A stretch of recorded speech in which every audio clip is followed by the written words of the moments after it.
if I'm short, fat and ugly, should I have a supermodel woman? You'd probably say no. So it's looks. Well, I'm talking about just on that basis alone. Yeah. Because that is what is the most important. But if you, let's say, you know, your body has a lot of mileage on it, you bring a child to the table, should you be allowed to command a man that's 200K or 100K when he could have other options to go and get someone with less baggage and less mileage? Let's be honest.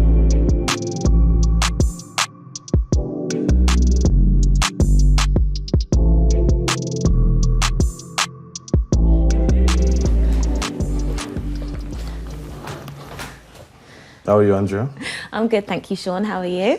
I'm alive, that's what matters the most. Yeah, living Here to have life. a fruitful conversation. Oh, I can't wait. Andrea, what do you do? Take me through your life. I'm a femininity coach, speaker, writer, content creator, and I have a platform called That Goddess Energy. What do you do? Yeah, I'd say I do a lot of mental health advocacy, journalism, public speaking, and social/political commentary. I know you do a lot of femininity coaching, and one of the questions I wanted to ask you was, what do you believe can be done to improve relations between men and women? To say to improve, I mean, you're accepting that there's a problem then? Absolutely. Yeah.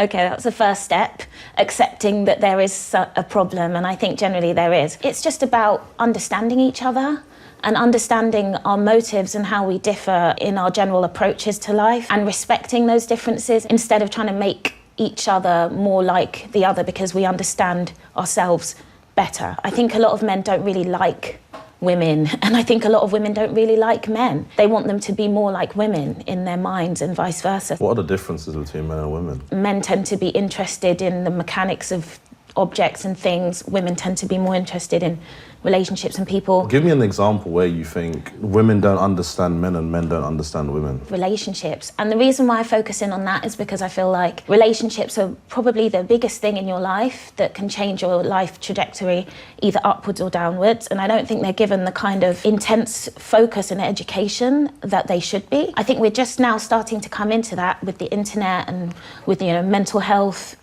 is now becoming more of a known thing that you need to pay attention to. But I think that the lack of education surrounding relationships is a huge problem for me. And I think it's really, really super important for women because women really have the ability to shape culture. Yeah, because I think I look at a lot of your work, and I think I agree with most of your work to some degree. What degree? Well, I think femininity is conditional, masculinity is unconditional. I think Why do you say that? Well, men have to be men regardless. Men don't have the privilege of being able to turn on masculinity on and off. And I think a classic example is a man still has to pay for a date. If his time is just as valuable and you've agreed that you no longer have a romantic interest, you should be able to split it from that point in. I think also when you look at divorce and so much more in society, men suffer at the hands of many different things. I think women are a lot more powerful than they think they are. Well, yeah, I agree with that. But in relation to divorce, what do you mean? Oh, well, divorce is on the rise. There's no real incentive. Initiated by women, is that why you're I wouldn't say necessarily always initiated by women, but there is women and statistically initiate divorce more. I think the reasons are a lot more complex than just some people make it out to be. But yeah. I think women have a lot more to gain in in society today than men actually do. I don't know. When it comes to marriage, I think that's a common narrative. But actually, there are studies that show that when you look at the overall happiness and fulfillment of most women in marriages, it tends to be that theirs goes down and men's goes up. Do you see what I'm saying? Why do you think that is? I think it's because, again, like back to this thing of like people don't know how to relate to each other, and unfortunately a lot of women lack the inner fortitude to tell people what they want and to be like, this is not working for me, no, I'm not going to take this on, no, I'm not going to look after this, and they sort of and then they get bitter and resentful, and then they're snapping at the man, and you know, he's just checked out. I see it as like this terrible cycle that so many people fall into when stress comes in, and we don't know how to relate to each other with stress. And unfortunately, what women tend to do is take care of everyone and everything and get really bitter and angry. Men check out, so their stress level isn't quite spiking in the same way. They might be depressed, don't get me wrong, it's not good for them, but it's a different type of stress. So I think that's why we see that when it comes to, you know, women going down and men going up. So men have a lot to gain when it comes to marriage. Sean, what are 5 characteristics that you believe make a masculine man? Strong, independent, courageous, dependable, and assertive. That came quick. That was good. That was good. Yeah. And do you think being a masculine man is important? I know a lot of men who are masculine that don't carry all of those set traits. I have friends who they're not very assertive. You wouldn't really take them seriously, but they attract a different kind of woman. So I think we have to look at it in context. So tell me more about that then. So what makes them masculine? Well, they're strong in who they are as a person. I think they won't appeal to the masses. I think we all know our target market, right? Yeah, we should. Like realistically, we all know our target market. For example, I attract certain kinds of women. I want to attract certain other kinds of women. To some women, I'm masculine. To other women, I'm not masculine enough. So I think whilst I've been able to name those qualities, I think on a surface level, that is what makes a masculine man. But I think as you dig deeper, those types of masculinity, then it changes. Because I don't like the term toxic masculinity, because I think toxic masculinity supposes the idea that masculinity in of itself is toxic, and I don't believe that. Masculinity is actually really important. And it's actually, I think, as we were talking, it's really valuable for society. I think weak men are more dangerous in society than strong men, because I think a strong man is responsible, he takes care of those who are around him. He wants to do better for the world, whereas I think a weak man, they're megalomaniacs, they're egotistical, they want power. So I think within the idea of how, if a masculine man is important, a masculine man is undoubtedly important. But I think we need to look at the way we define those masculine men, because not every man is going to fit into that hegemonic idea of what masculine is. I feel like that hegemonic idea maybe is more of the archetype of what it expresses itself like. Because those qualities that you just listed, which I think pretty much probably what I'd say, but I think that what we have to let go of is the idea that those qualities express themselves the same way in every man. Absolutely. Because the qualities are there, but from that guy to that guy, they're completely different characters. Do you know what I mean? But is he still assertive in the sense that you said these guys that you knew, they weren't particularly assertive, but then you also said that they're strong in who they are. Yeah. So they are assertive. It just might not be like But I think that kind of outward assertion. I think assertion is the ability to hear somebody out, but your will almost go somewhat to your way. Assertive is powerful. It's a powerful characteristic. It's like when I hear women go, I want an alpha man, I don't think they understand what an alpha man really, quote unquote, is. It's the archetype of what an alpha man is. Do you see what I mean? So I think you're right. The way that people express is very different. So like in most of my relationships, I cooked. Does that make me masculine? Probably, quote unquote, by certain standards, yeah, no. like, But by certain anything. standards, it probably doesn't, right? But to another woman that's like, wow, I grew up in a culture where men do cook, that's masculine. So we need to explore those ideas within, because I think in the Western world, we have these conversations because there's no set basis on many different things. Although we have Judeo-Christian values which dominate society and which we were raised on in society, because of the mix of cultures and different environments, it's hard to narrow something down to one way to be. Yeah, do you know what? I like this one. In the rise of fourth wave feminism, do you believe womanhood should move beyond the boundaries of sex and gender? No.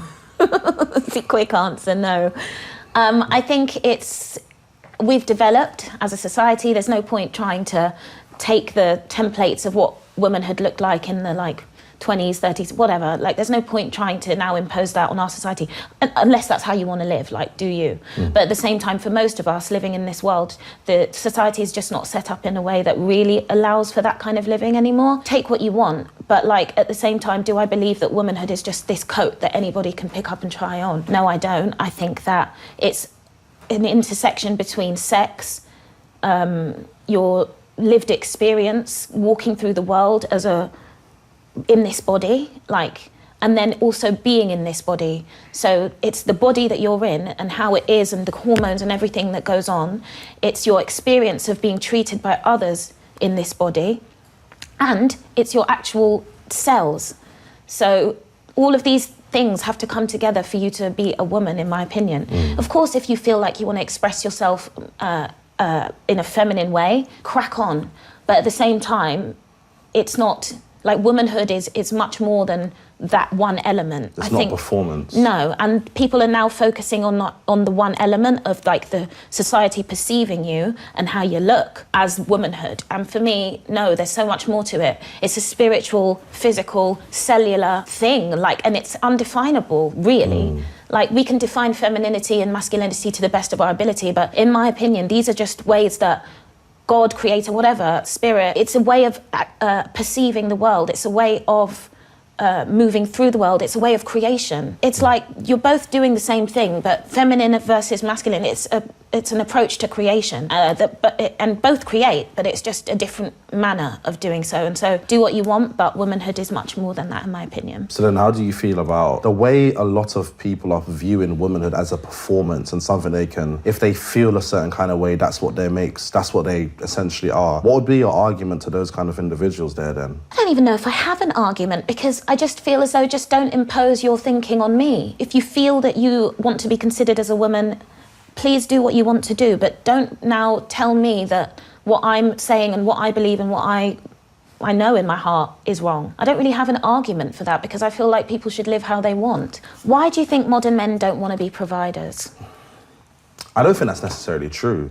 I think most of the men that I know actually do want to provide, but we want to feel valued and respected the same way women want to feel adored, loved and cherished. I think we look after women's needs all the time. You know, a woman can go out, she can have guys adore her and look and tell her she's pretty all the time.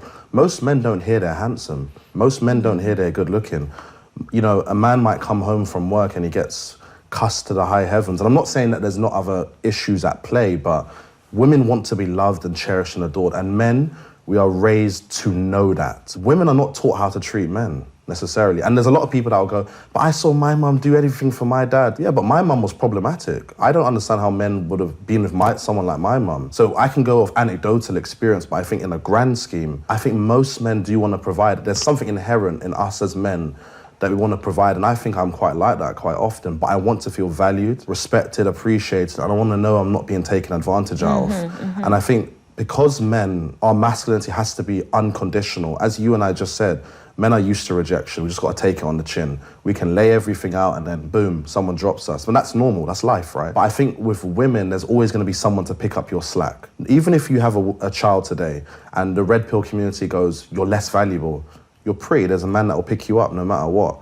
Society is not like that for men. I just don't believe men don't want to provide. I really believe most men do want to provide, but provision as a concept has also changed. Once upon a time ago, one salary was enough to raise a child. You can't do that now. You need a woman that probably does also have a salary, or you've got to be earning such a high amount to be able to give a woman a certain lifestyle.